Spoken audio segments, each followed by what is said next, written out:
Good morning বন্ধুরা। আমরা সকাল সকাল বেরিয়ে যাচ্ছি আমাদের একটা পাড়ার বোনের গ্রামের বাড়িতে। তো তাদের গ্রামের বাড়িতে ছিল আজকে মনসা পুজো।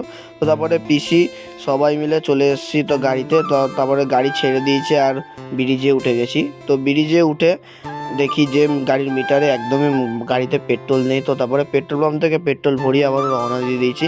তো বোন আর পিসামশাই তো আগের দিন চলে গেছিলো। তো আমরা পিসামশাইকে জামাই বলে ডাকি ভালোবেসে। তো রেলগেটের সামনে এসে জ্যামে দাঁড়াতে হয়েছে। তো তারপরে আমরা আর কিছুটা পথ অতিক্রম করলেই পৌঁছে যাবো। তো তারপরে আমরা বাড়িতে আসতে না আসতে আমাদেরকে মিষ্টি আর বোঁদে দিয়ে দিল হাতে, তারপরে দিল কোল্ড ড্রিঙ্ক।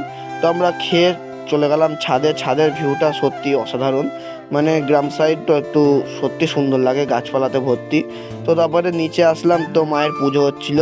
তো তারপরে মন্দিরের পেছনে দেখি যে খাবারের ব্যবস্থা করা হচ্ছে। তো তারপরে যে তোমরা এখানে ঘরগুলো দেখছো, এখানেও ধান গম জমিয়ে রাখে। তো তারপরে আমরা বোন আমাদেরকে ঘুরতে নিয়ে গেছিলো জমির মধ্যে।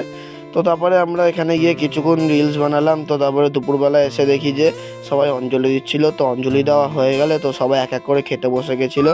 তো আমিও খেতে বসে গেছিলাম। তো এখানে রান্না হয়েছিল ডাল, বেগুনি, পটলের তরকারি আর ঘ্যাট। দুপুরের খাওয়াটা সেরে আমরা চলে আসলাম জমিতে। তো দাদা তখন রিলস বানাচ্ছিল।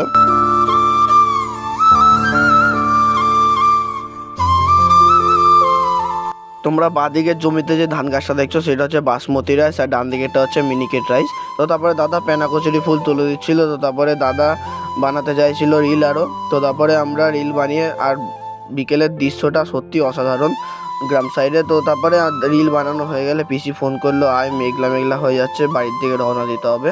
তো আমি গাড়ি করে এখন বাড়ির দিকে রওনা দিই। আর তোমরা যারা যারা আমার চ্যানেলটাকে সাবস্ক্রাইব করোনি সাবস্ক্রাইব করে দেবে। চলো টাটা।